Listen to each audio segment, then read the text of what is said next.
Então, elaborando um algoritmo que vai ler 10 valores e depois ele vai fazer algumas condições aqui para poder mostrar esses valores. Tá? Inicialmente, a primeira condição é só mostrar os dos valores lidos, aqueles que são pares ou que são múltiplos de 5. Tá? Então, para poder fazer esse algoritmo, eu vou começar criando aqui uma variável para poder ler valores do teclado. Vou fazer isso através de uma estrutura de repetição, através de um for, por isso aquela variável i.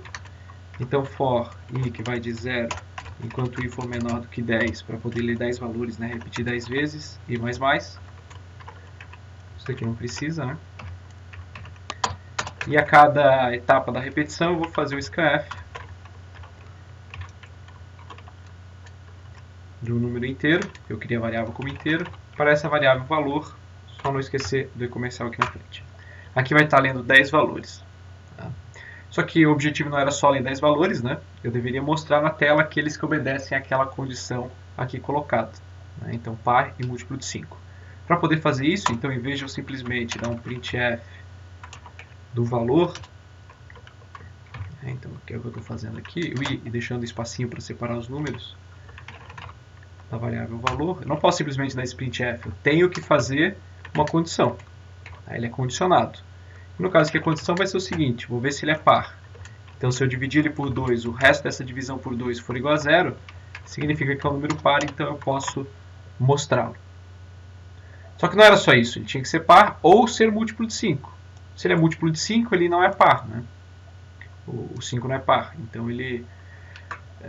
existem números múltiplos de 5 que são par, mas no caso que assim, por exemplo, do número 5 propriamente, ele não seria par. Então não adianta só essa condição estaria mostrando só a primeira parte aqui, valores pares. Uma solução para isso poderia ser, por exemplo, fazer um else if, onde eu testo se o resto da divisão por 5 é igual a 0. Por quê? Se ele é divisível, né, se a divisão é exata por 5, significa que ele é um múltiplo de 5, ele é divisível por 5. E aqui eu faria um outro printf. Então, se ele cai nessa condição, ele mostra. Se ele cai nessa outra condição, ele mostra também. Caso ele não seja par nem múltiplo de 5, ele não vai mostrar o número que foi lido. Lógico que essa solução aqui não é nada prática, né? Creio que é desnecessário, eu podia ter simplificado isso daqui da seguinte maneira. Pego essa condição, tiro isso daqui e coloco aqui utilizando o operador OU. Esse OU aqui ajuda muitas vezes quando eu tenho situações ali para escrever menos código. Então, se ele for divisível por 2, dizendo que ele é par, ou ele for divisível por 5, para dizer que ele é múltiplo de 5, então eu mostro o número. Tá? Testando esse código, a gente vai ver que ainda não tá bom. Por quê? Vou ler aqui um valor, por exemplo, o número 1, beleza, 1 foi tranquilo. O número 6 é par, devia ser mostrado. Ele foi mostrado, mas pô, já foi mostrado enquanto eu estou lendo, né? Isso daqui não ficou realmente interessante. O melhor seria que eu mostrasse só depois. Tá?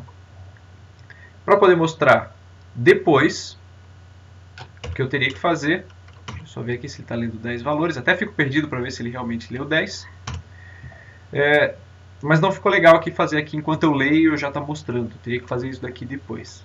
Só que para mostrar isso daqui depois, para eu poder fazer esse processamento depois, eu não posso ter simplesmente a leitura do valor em uma variável, porque eu vou perdendo ela com o passar ali das iterações. Então o que eu preciso é de um vetor que guarde esses valores para depois eu fazer esta verificação aqui. Como que eu altero isso daqui para um vetor? Coloco aqui que o valor é um vetor de 10 posições.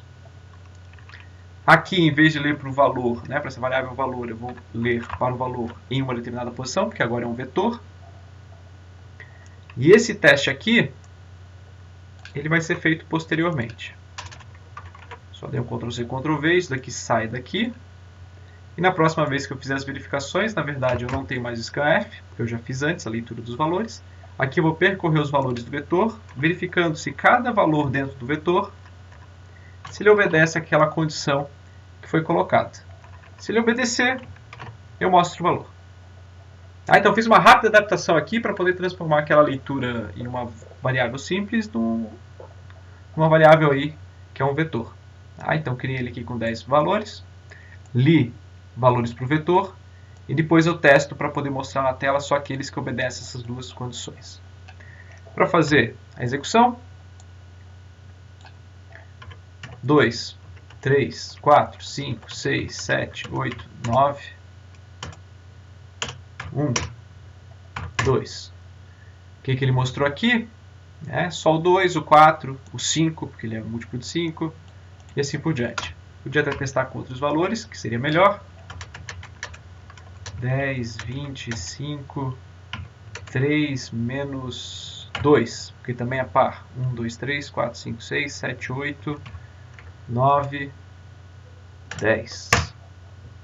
Então dali só mostrou números que são pares e múltiplos de 5 também. Então parece estar funcionando adequadamente para resolver a primeira parte do enunciado, mas para isso eu tive que fazer já o uso de um vetor. Também deveria mostrar quantos valores são ímpares. Aqui, o objetivo é mostrar quantos e não quais são. Então inicialmente era mostrar os valores e agora quantos são os valores ímpares e negativos. Para poder contabilizar esse tipo de coisa, eu vou criar aqui uma variável contadora, que eu vou inicializar com 0. Vou fazer esse mesmo for aqui, para percorrer, mas agora as minhas condições são diferentes. Para eu ver se ele é ímpar, o resto da divisão dele por 2 deveria ser 1. E para verificar se ele é negativo, eu só preciso ver se o número é menor do que 0. Em vez de mostrar o número, o objetivo agora é outro, eu vou aumentar essa minha variável contadora em uma unidade, através do operador aqui conte mais mais, da operação conte mais mais. Então, percorro novamente o vetor, se cair nessa condição aqui, ou nessas condições aqui, eu vou mostrar, eu vou incrementar essa variável. Quando eu tiver percorrido todo o vetor, então eu posso dar um printf nessa minha variável contadora. Contador vai ser o número inteiro. Eu vou me antecipar aqui e fazer um /n, que vai precisar para formatar, mostrando o meu count. Então o meu count vai vir aqui no lugar dessa máscara aqui de número inteiro. Testando novamente. Menos 2, menos 3, 5, 15, 20, 10, 21, 23, 1, 2, 3, 4, 5, 6, 7, 8, 9, 10 números. Ele disse que esses eram números pares ou múltiplos de 5, está correto? E contadores deu 7, 7 ímpares. 1, 2... esse é negativo, então caía naquele cálculo, 1, 2, 3, 4, 5, 6, 7 valores que obedecem àquela condição. Está correto também aqui a contagem do contador. Vejam que eu já estou me incomodando aqui de ficar toda vez que for testar digitando 10 valores. Uma recomendação que eu sempre faço é criar aqui uma constante. Vou chamar ela de tan e vou colocar aqui um tamanho 5 para ficar mais fácil de testar. Na verdade seria o 10, 10 que é o tamanho que é pedido aqui do meu vetor. Então tudo que é 10, que é dependente dessa constante aqui, eu vou trocar por ela. Aqui também é dependente dela. Aqui não precisa, aqui também precisa, que é o controle do tamanho do vetor. Isso daqui é para o tamanho do vetor, esse 10 era o tamanho do vetor, esse 10 era o tamanho do vetor. Agora vai funcionar. E se eu mudar aqui para 5... vai estar funcionando aqui tudo com 5 e eu vou conseguir testar mais rápido o meu algoritmo. Isso é prático para verificar se está tudo funcionando adequadamente.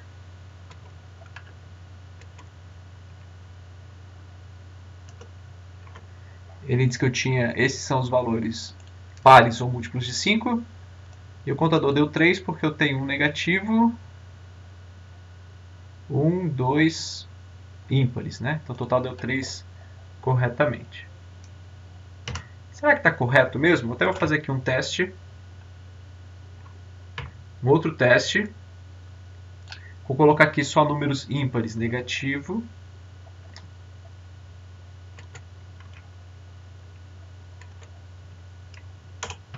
Menos 1, menos 5. São 4 números, Meu tan está aqui 4. Diz que eu tinha 4, são 4 negativos. Na verdade ele pegou como se fossem negativos. Tá? E eu poderia fazer mais simples esse algoritmo aqui? Até poderia. Poderia ter colocado essa condição aqui dentro. Eu ia economizar um dos for aqui, colocando na mesma verificação, porque eu estou pegando cada elemento do vetor, verificando se ele obedece essa condição. Esse obedece essa condição. Tá? E aqui tem que ser um if mesmo e não else if, porque o número 5, por exemplo, ele é válido nessa condição aqui, ele vai cair nesse if, e o 5 também é válido aqui, porque ele é ímpar. Né? Então ele também teria que contabilizar. Por isso que eu não posso ser um else if aqui, porque um else if ele seria excludente, faria isso ou aquilo. Tá? Então tem que ficar assim realmente if, e quando terminar esse if, um outro if. Ainda no exercício inteiro tinha mais um item, que ao final deveria mostrar todos os valores negativos que foram digitados. Tá? Então ao final eu tenho que fazer isso. Para eu poder mostrar todos os valores negativos, eu vou até aqui fazer um for separado.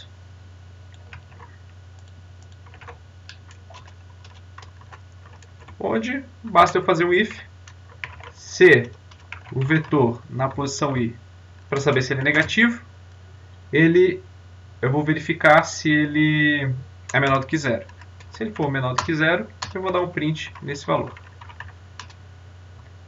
Porcentagem i,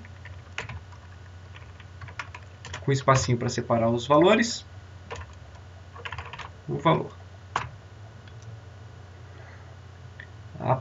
Originalmente nesse exercício eu não queria realmente os valores negativos digitados, eu queria os negativos só que mostrado da ordem inversa, do último negativo digitado para o primeiro. Isso vai dar uma mudança aqui, porque desse formato aqui eu estaria trazendo eles do primeiro valor negativo digitado para o último. Tá? Para poder inverter isso, eu vou colocar aqui do tan menos 1, enquanto ele for maior ou igual a zero, e menos menos. Por quê? Porque nessa abordagem aqui, eu vou estar indo da última posição do vetor e diminuindo até chegar em zero. Até chegar no zero. Por quê? Se o meu vetor tem, vou fazer aqui com 5, se ele tem 5 posições, eu vou fazer ele começando da posição 4, porque o vetor, as posições, um vetor de 5 posições é a posição 0, 1, 2, 3, 4. Então o tan aqui vale 5, então eu tenho que fazer tan menos 1. Então eu vou começar do 4. Eu vou diminuindo, 4, 3, 2, 1, e pego o 0 também. Tá? Por isso que a minha condição aqui do for ficou desta maneira. Tá? Para isso, em ordem inversa. Em ordem inversa do que foram digitados.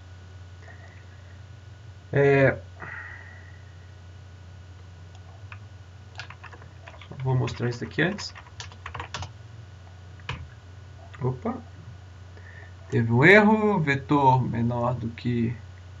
vetor na posição i menor do que zero. Não é vetor, é valor, o nome da variável.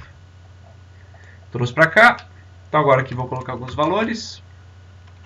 Menos 3, 3, 2, 5 valores. Esses são os meus valores pares ou múltiplos de 5. O meu contador deu 3. E isso daqui não tem nada a ver. Então vou ter que descobrir o que eu fiz errado nessa última parte. Só vou colocar aqui uma nova linha também, depois de eu mostrar o valor do contador. E deixa eu só ver o que eu fiz de incorreto aqui. Enquanto i começa na posição 4, que eu vou diminuindo, enquanto ele for maior ou igual a zero. Ah, sim. Faltou aqui a posição do vetor, né? Para poder mostrar. 2, 3, menos 3, 4, 8. Aqui só pares. Ímpares ou negativos tinha 2. Ímpar e negativo.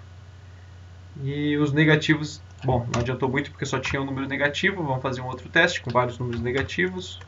1, 2, menos 5, menos 8, menos 6 e menos 8. 5 números digitados.